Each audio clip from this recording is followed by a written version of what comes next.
Hello there, ladies and gentlemen. To start off, I just want to say that this video is probably going to get shit tons of dislikes because I'm covering absolutely huge channels. So I just want to say a few things. First off, please finish the whole video before leaving a like or a dislike. And two, don't use this dislike button. It's been all but completely destroyed by YouTube, so I'm going to make a pinned comment, and if you hit like on that pinned comment, it will show to everyone else that you dislike the video because I want the count to be public. Also, I should make note that the individual YouTubers I mention in this video will be more so case studies for errors in the community at large, rather than attacks on them individually. That said, I will make some attacks on them individually. Are we good? Okay, great. Let's get into it. So, why have I decided to get in on all of this? I mean, on the surface, my channel has nothing to do with the VTuber scene. Well, it's because I used to watch a few VTubers, not the hololive ones, granted, and I didn't even watch them all that often. But I watched them as more of an ice cream of YouTube content, because their content wasn't necessarily all that good or thought-provoking, but it was more like background noise. And I don't say this to demean them, it's a valuable niche. And it was around this time when I started watching them, when I started to get a bit more confident on YouTube and was just starting to talk in my videos. Yet I also wanted to give the viewers a face to focus on, so a VTuber model made loads of sense. And I tried to make one, and then subsequently gave up because fuck me, it's hard. And so as a result of this phase, I've always had a few roots in the community, although I eventually grew further and further apart from it. Until one video, in specific, brought me right back. Now, I imagine I can trust 99% of people watching this video to not do anything stupid. But for that 1%, please don't harass anyone I mention in the video. If you would like to raise anything I brought up in this video to them, just politely leave a YouTube comment under their video or something, and please don't be rude about it. So, what was this video? Well, this video was called Niji Sanji VTuber ended their career with this tweet. And I got genuinely concerned about this. Like, what if the guy in the thumbnail actually tweeted something completely abhorrent? I later found out that the person in the thumbnail, whose icon was in the corner, was called Renzoto, and all he did was say, "Hello Burb," to someone called Nana Shimume. Fuck, that's a mouthful. And a few people got angry on Twitter about this, because he added someone randomly, and this apparently isn't the done thing. I'm not sure, I don't use Twitter unless it's for work or a little bit of research. Now, let's get into why this, and all the other overly exaggerative titles in the thumbnails like it, are an absolute blight on the YouTube community. First off, they are incredibly frustrating for the viewer, as after you watch one of these, you feel like you've been conned. Also, it cheapens whenever something actually is a quote-unquote career ender, and makes you less likely to click on something that you actually should be aware of. Like, God forbid, a VTuber is grooming their fans or something. I hope that makes sense. I don't want to undermine the severity of the topics in any way, shape, or form. But these are also incredibly harmful to the people in the thumbnail too. Not necessarily if you watch the video, because then you get to see what was in the thumbnail was overly exaggerated to pretty much the point of falsehood. But one fact of YouTube is that of everyone your thumbnail gets shown to, very few people will actually click it. I mean, think about it. Open up a fresh tab of YouTube right now. You'll get 8 videos on it. 7 if there's an ad there. We'll say there's 8 on it just because that's what there is in this example. So now, of all those videos, if yours just so happens to be shown on there, you'll have around a 12.5% chance of being clicked on. Of course, how interesting your thumbnail and title are play a factor, but I'm just trying to keep it simple here. So that means that 87.5% of people who see your video will only see the title and thumbnail, so of course, all they will see is that this person has had their bloody career ruined and may not want to watch their content because, hey, they probably did something terrible, so I don't want to support them. And Rev could possibly try to weasel his way out of this by saying that the thumbnail was from the perspective of the people on Twitter, and is hyperbolic, because that is how they felt. And just in case he does try, I want to squash that rebuttal before he even has a chance to make it, because it's incredibly flawed. Because, as mentioned before, most people won't watch the video, and so they will have no idea that people were actually overreacting on Twitter at all. And so if he really wanted to point out the overly sensitive nature of those who are cancelling this guy, he could have just changed the title to something like VTuber cancelled for saying hi, or something like that, which would be much more accurate, because people, when they see that, understand that it's ridiculous and oversensitive, because who gets cancelled for saying hi? First off, I just want to say that whether or not you agree or disagree with the points he makes in the video, it's largely irrelevant, as I just want to point out the flaws in his argument style. Although if you do agree with him, you should actually be more annoyed, because he argues your point so poorly that he makes you look a lot worse for agreeing with it. Now, if there's one thing which Rev Says Desu loves to do, is go blindly with his own opinion, rather than ever really justifying it. And no, Rev, deconstructing straw men of their arguments which you make yourself by using irony does not count. Well, irony can be really effective, but you have to use irony to make a greater point, or else it's basically just word fluff and nothing more. Tell you what, I'll show you all a good example of how irony is used to convey a point, and then we'll see how that compares to how Rev uses irony in this example. First up is Nerd City's video on Jake Paul. Take it away, nerd. And by the way, even babies get the classic savage Jake Paul treatment when at the Team 10 house. Winner! You gonna eat this whole thing? Most likely not.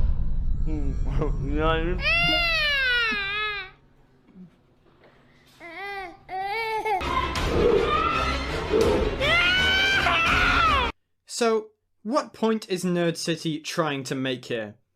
Well, it's probably obvious to most of you, but he's basically showing how poorly Jake acts with children, and by using something that Jake Paul uses as a good thing, such as the word savage, he is further driving his point home through juxtaposition and showing how flawed Jake Paul's way of interacting with the world is. Now, his whole quote-unquote irony section is 1 minute and 48 seconds long, so I can't exactly cover the whole thing, so I'm just going to cover this one small snippet. Because that's exactly what a human child looks like. I mean, everyone knows girls go through their triple G size bust dragon girl phase of puberty. It's just a part of human life. Oh dear lord.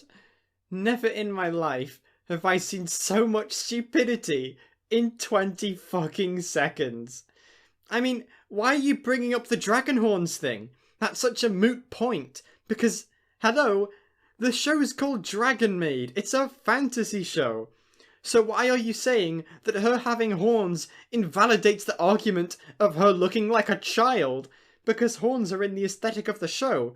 And triple G size bust? Are you serious? Just because they added some massive old honkers on there, you're going to ignore that mountain of evidence that makes her look childlike. Here's another thing. Rev doesn't really enjoy making actual arguments all that much, and prefers to just tell people to shut the fuck up. Attack the credibility of the most extreme side of the argument he disagrees with, and the hope that that discredits that side of the argument entirely, of calling anyone who even looks at this character a child predator. Or he'll attempt to minimize the flaws in his own side, while actually making them look a whole lot worse. Now look guys, am I saying it's normal to ogle over this character? Nah, it's a little weird. But there's nothing wrong with being a little weird. Although, I looked up the manga page he showed on screen using an image search, just because I was curious about the whole adult size thing at the top, and I thought this may be about her breasts, and I couldn't make out the text at the side which I wanted to be able to see, just in case it offered any additional context, and I found something that blasts his argument out the fucking water. Also, for anyone who wants to fact check what I'm saying here, it's chapter 52 of Dragon Maid, so you can find it online. Because the adult size thing is only kind of related to her tits, as it more so relates to the size of uniform that she wears, so we'll call that a strange joke and move on. In the very next page to the one that he shows, she says that she's 16, that's old enough to be invited to a furry convention with Pyrocynical, so that puts her as a child, At least under UK law, I understand that in Japan or whatever state Rev says Desu lives in, the laws probably differ at least a little bit. But I'm just going to run with UK law for now. And then, in the very next page after that, it shows not just one, but 2 panels of her flashing her chest, with the only thing that's censored being her nipples, with simple plasters being put over the top of them, and that was probably only done to comply with Japan's porn censorship laws. Now, I hope that you can now see that Rev's argument has now fallen flat on its face faster than me at sports day, because all of a sudden, the people criticising this character of promoting CP don't sound all that ridiculous. Now, is she CP in legal terms? I'm not sure.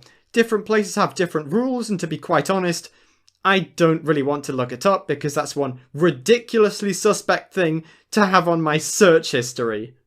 Now, I should clarify this right now. I don't think he's actually a nonce.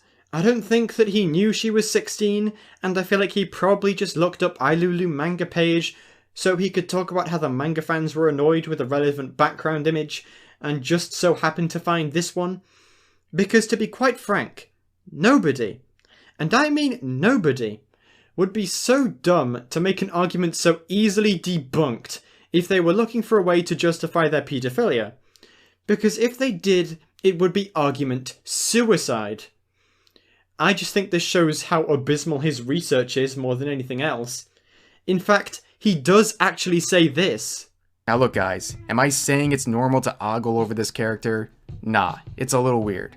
But I want to help not just Rev, but everyone online, with how to formulate an argument on a contentious issue for absolute beginners and not look like a complete tool. So we're going to use the example of whether or not chocolate is good for you. So first off, you'll want to state your opinion.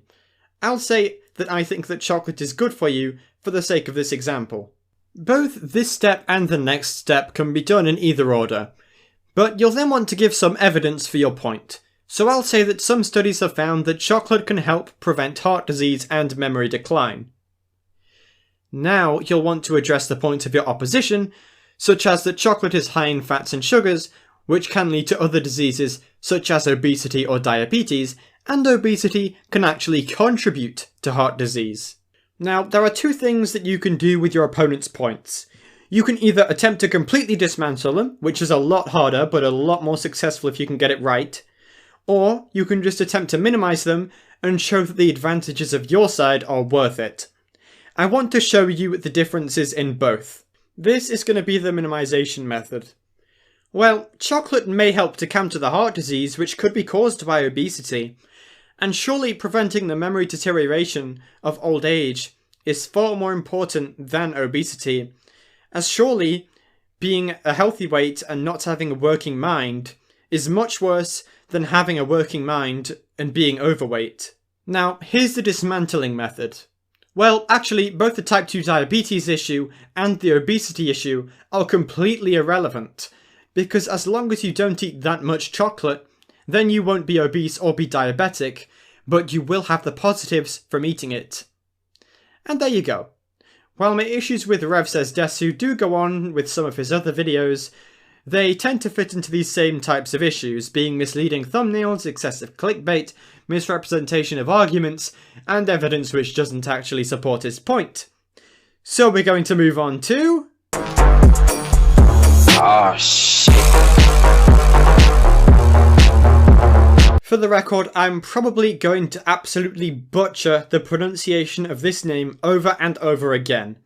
So I'm just going to pronounce it as Kyo, and we're going to move on. Okay? Okay. So to start off, this man is the clickbait king. Not only has he falsified tweets from Gaogura to make it look as if she was graduating, which is the VTuber equivalent of quitting or being fired, to try and drum up a few clicks for his channel, but also even his normal thumbnails are awful.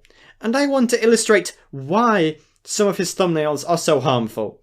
Not only to his audience, but to the people in the thumbnail, using an example. This video is called Transgender in the VTuber Community. Toe Must Stop, Holomyth Outfits, VTubers followed by who? Not bad so far, right? But the thumbnail is god-awful.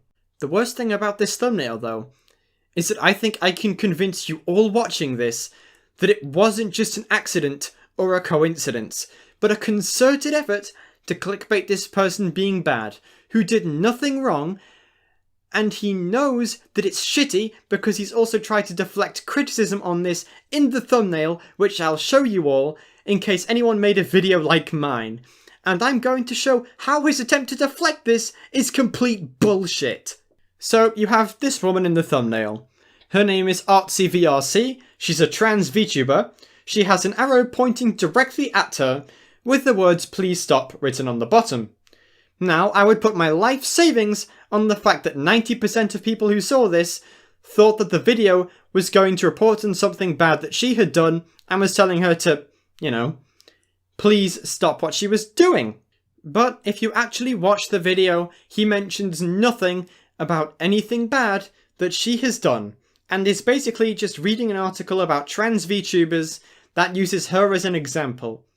In fact, he doesn't even tell people bullying her to stop it, which isn't really what the thumbnail implied, as generally if you say "please stop", then point at someone in the thumbnail, most people are going to take that as saying that she did something bad and telling her to please stop. But it would make the "please stop" in the title at least somewhat relevant to her. But no! He instead paints someone to look far worse than they actually are to the 90% of people who didn't watch the video, and the probably 50% of people who didn't actually watch to the point in the video where he talks about her. Granted, I don't know his analytics, but the point still stands regardless. But the more observant among you may have found something a bit weird about this thumbnail. Why is that arrow so damn skinny? Granted, you can still see that the arrow is pointing to Artsy, but it seems like a bit of a strange design choice, does it not? Well, believe it or not, this arrow is how he is actually trying to deflect criticism, and it's quite fucking sad. Because it's just small enough so it can actually be seen pointing at this little red pendant, which Kyo edited on her. At first I didn't really think much of this, because a character usually has a cowbell in the exact same spot, and it might have just been an editing fuck-up that makes things look out of proportion regarding the arrow, and photoshopping things red to show they're evil is really common on YouTube. But then I zoomed in on the thumbnail to make sure I didn't miss anything for this video, and this is where it got truly scummy. For you see, I zoomed in on this red pendant and found that it was actually the logo of an animation company called Toei, which he does mention in the video, and he does tell to stop. And he thinks that just by having this logo here, he can't be criticised. That he can get away with making Artsy look bad to the majority of people who can't make out the logo. But he's wrong. Because if you see this thumbnail on the side of a video you're watching, or on the YouTube home screen, then chances are this little Toei logo will be too difficult to make out. In fact, it's too difficult to make out if you see the thumbnail in the biggest possible way you can. In fact, why not put the logo on that free real estate on the top of the screen? That'd clear up some confusion and wouldn't make Artsy look so bad. But no! It just had to go where Artsy happens to have a cowbell, so don't let him get away with the excuse that it's the Toei logo, cause it's bulltripe. And in another video, he has the absolute gall to say this. Clickbait is a necessity for YouTube, and practically any YouTuber will tell you that. Which is just blatantly untrue. Good thumbnails and titles are probably necessary to YouTube's success, yes. But clickbait is not. It's great for immediate growth because lots of people are going to click on your video because, hey, it looks interesting, and then when they realise they've been conned, they're just going to get pissed off and leave your channel, which will decimate your subscriber retention rate and make YouTube stop recommending your channel as much. And in my opinion, the only reason that these clickbaity channels have survived for so long in the VTuber space is that there aren't really any large VTubers in that sphere who don't clickbait to these degrees. Also, let's say hypothetically, right, clickbait is necessary for YouTube success. Do you not think you should be honest to your subscribers? Or is growth more important to you? Just a thought. For an example of how to do good thumbnails and titles right, we only have to look at Foco, who has really pretty thumbnails and a very literal style of titling, which has made him very successful. Because guess what? YouTube audiences are getting smarter, and they're getting frustrated with excessive clickbait everywhere. Wait, someone's made a video criticizing Kyo? And he responded to it? Well, let's have a little look at that, shall we? I just want to say that this video is god-awful. He criticizes someone else for using his Garagura thumbnail, making sure to cover the Gargura thumbnail again, to make me out to be a terrible person as one of the first things you see on the video, just to serve as a reminder of the things that I've done. This Gargura thumbnail being something that I have apologized multiple times for, and even regret doing. Which is deleted on his channel currently. I'm not sure if it was back when False ID made the video. And then he constructs an argument as to why using things that a person has deleted or regrets is okay. I believe that if you report on something, you need to ascertain as much as the truth as possible and let the public know about it and not sugarcoat things. Some may believe it uncouth to show deleted tweets or leaked messages, but they're out on the internet regardless, and once it's on the internet, it's there forever. I could choose not to show it but still talk about it, but people will find it regardless. In the exact same bloody video, he then says this. False also states that I've copied him on many occasions, such as using his exact title and covering the same topics as him. However, this is also false. I upload at 5 PM Eastern every day, earlier than False does, so I don't see how I'd know that False is covering some form of drama or altercation in the community. But this is also bullshit.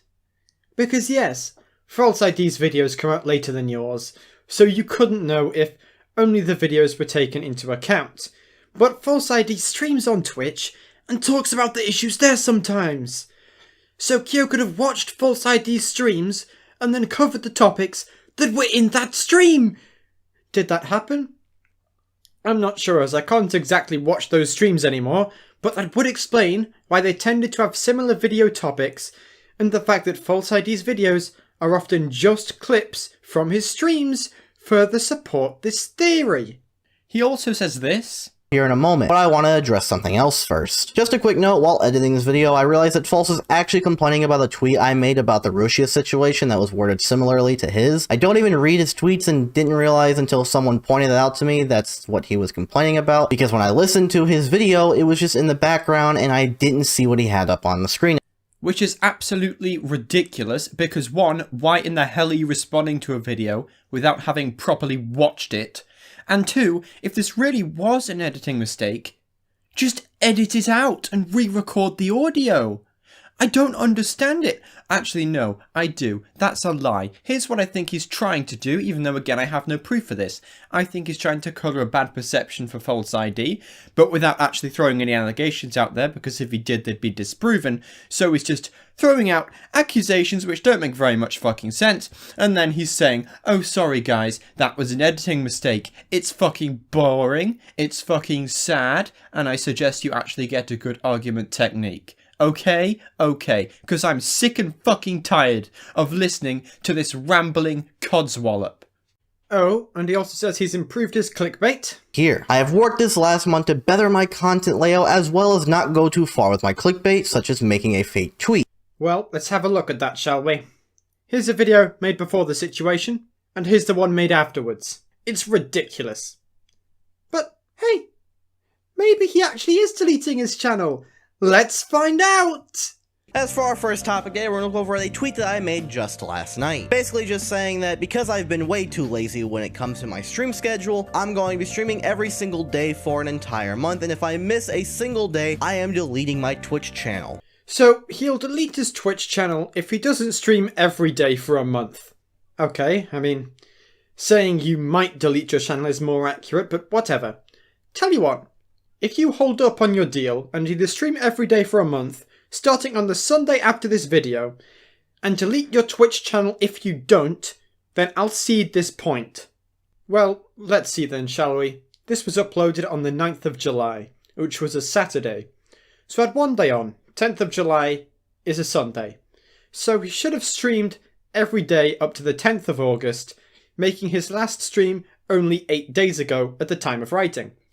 Or his Twitch channel will be taken down. So how did that go?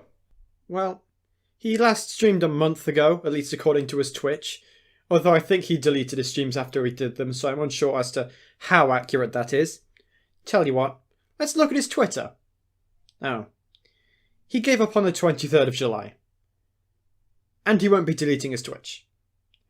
Because he cares about quote-unquote quality. What the fuck are you talking about?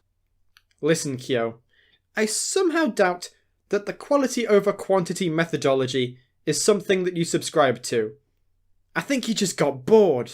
Also, I highly doubt you had any intention of deleting your Twitch. Granted, I don't have any actual proof for this, but you do tend to make ridiculous clickbait and then make up bullshit ways to justify it. But hey, that's just my 2 pence. Now, I don't want to make it sound like False ID is a wholly good actor, because he isn't. He likes to present himself as a news channel, despite only reading off tweets and other information which isn't really news. He does the most piss-poor attempts at censoring the identities of those he's talking about I've ever seen. Like, dude, you might as well just not fucking bother. And he doesn't even fucking report the damn news if it makes the VTubers look bad because he's too scared of controversy. Which, I'm sorry, but you aren't a reporter if you choose not to report on something because you're scared of controversy. Oh, and he also does what I would like to call the Daft Pina Gambit, where you make a small little dig at someone who isn't even the main subject of the video, but you do it in a way where it's too small to make a response video, so they just kind of have to take it on the chin, as shown here. Making the viewer wonder if they're looking at a VTuber news channel or instead some kind of grifting drama channel. And yes, me mentioning Daft Pina there was actually an example of the Daft Pina Gambit. But hey, speaking of Hero Hey, now in terms of VTuber reporting, I would like to consider Hero Hey a better timeline version of Rev Says Desu, because he has most of the issues Rev has, being poor research, clickbait, uploading ridiculous amount of videos with very few of them actually being worth watching. But he does have these issues to a lesser extent than Rev, and he definitely has better argument skills than Rev, although that doesn't really say much. Although I'm not actually going to be talking about Hero Hey's content all too much. I just want to bring up a point which is quite commonly passed around, which he just so happens to mention. Could I drag Hero Hey? Definitely. But I've covered most of my criticisms with him, with other YouTubers I've covered, and this video is about the community as a whole, so I don't really view that as necessary. Print money. Print money. Okay, so I titled this section that way because I just want to be completely transparent in my feelings on the topic. I despise corporate VTubers and their influence on YouTube culture. And while my opinions on the topic won't really matter for this section, I just want to be 100% transparent, so let's get into it. Now, much of this discourse started with one clip of Maury Calliope saying that indie VTubers should basically stop tweeting and start making content. And honestly, I totally agree. Like, when I saw this clip, I was really demotivated from content making, and the videos I was making back then were awful because I was too scared to talk in videos which really did need someone to talk in them. And then, after I saw this video, I got motivated to make videos again, and I gained the courage to talk in my subliminal video. The first subliminal video, I mean, not the second one. And honestly, looking back on it, the first subliminal video was god-awful. But hey, this small step gave me the motivation to continue improving and... Oh, if any of you are curious about old videos that aren't on my channel Cheeky Tango and are instead on my alt, I'll just say that my most popular video on that channel was a Simpsons meme, and the profile pic is from Don't Starve. Happy hunting. Then, after this, she made a song with this line in it. Start creating, stop tweeting, this ain't me hating, I'm just bored from all the talkers I'm beating and get... Which was basically just rephrasing what she said before, but in a more blunt way, we'll call it. Again, I don't see anything wrong with this, but then the VTuber news channels attacked. So let's have a look at how some of these channels responded to indie VTubers who got annoyed at this line, shall we? This one that reads, "My favorite thing about the chuds who harass indie EN VTubers is they always throw that this isn't how you have a VTuber career, or this'll damage your career, as if making a living off of VTubing is the only reason people decide to do it. First of all, starting with that buzzword, not a good look. Second of all, I guarantee you're using harass very lightly. Okay, so he decides to just focus on the language and not actually focus on the point they were trying to make. They went on to say, like, bleh, I do this because I was inspired and wanted to make people happy through online content, a goal I've had since I was 11. Well, okay, I just gotta say, I took a look at this person's Twitch channel and they've streamed like a mere 3 times in 2 weeks, and they get mad when Maury says to put in the work. I have a hunch they actually just don't like streaming. What sort of attempt at an argument even is that? I fucking love making YouTube videos, but when school starts up again, I won't be able to do them all the time. Because, guess what? People have lives outside of their social medias. Like, what if they have work or something? And most streams of VTubers are around about 3 hours long. So that's 4.5 hours a week. That's a pretty normal amount of time to dedicate to a hobby that you're just doing for fun. Jesus Christ. And if your argument is that they should commit everything to this, if they want to take it seriously, then that is the most ridiculous argument I've ever heard. The odds of success for pretty much anyone going full-time on social media are absolutely abysmal. Granted, if you have like 100,000 followers on Twitch or whatever, you're probably good to go. But otherwise, it's a ridiculous suggestion.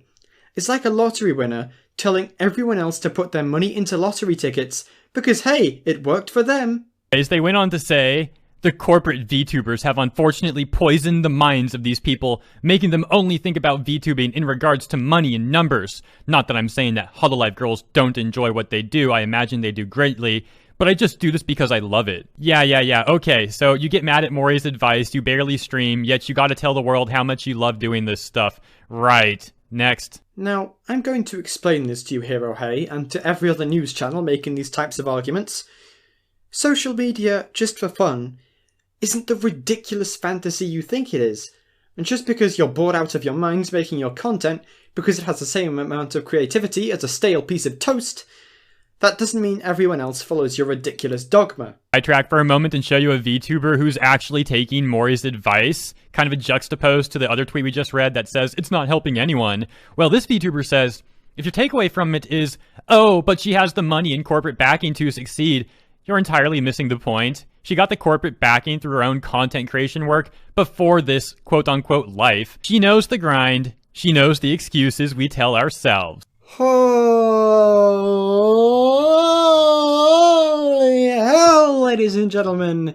A valid point has been made. Well, he doesn't make it. A tweet that he shows did. For those who don't know, Maury Calliope's former alias was Demon Dice. I don't say this to quote-unquote expose her, it's just to make a point, and it's pretty common knowledge for those who care to look it up. So, the first video on her channel was made 6 years ago, and according to Social Blade, she had 56,100 subscribers in September 2020. Her channel was 4 years old at that time. And at this time the Hololive Ian trailer dropped, so nothing to laugh at, but nothing monumental. Compare this to the nearly 160,000 subscribers she gained in the first week of her Hololive career. So you can start to understand why these indie VTubers are a bit pissed off. Now, if you enjoy these corporate VTubers, all the more power to you. I'm glad that you can find enjoyment in them. I just find it ridiculous that lots of these channels will say that indie VTubers don't put in the work and that's why they're doing poorly. Never mind the fact that Hololive members can collaborate with one another easily, allowing channels to grow much faster. They have extra job security and so they can afford to go all in, and they have basically unlimited resources with a multi-million-pound company backing them, and they've got all this with naught but a hit to their creative expression as the company has to review what they're doing. And as this person values creativity a lot, it's no wonder they're annoyed. Now, I don't want to say that the indie VTubers are completely blameless in this scenario, because they aren't. For a long time, social media is going to be a completely thankless task, and expecting otherwise is completely ridiculous. I spent literal months on my first and second subliminal videos, gathering research, writing scripts, rewriting scripts, asking people for interviews, listening to a subliminal for a total of 2 hours a day for 4 bloody weeks. And you know what? I'd do it all again, because I was passionate about it. And you know what? After all those months of research and work and stuff, Do you want to know how many views my first subliminal video got in the first month? 13! But I didn't really care because hey, it was fun. So here's someone who has fewer subscribers than Organs' advice on YouTube.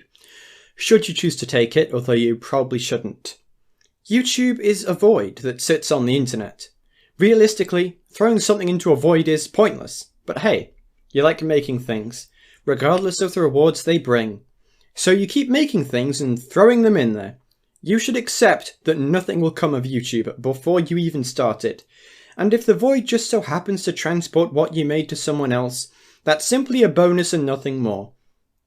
And that is the message I want to send to not just the VTuber news community, but to everyone watching this at home. So, good night everyone.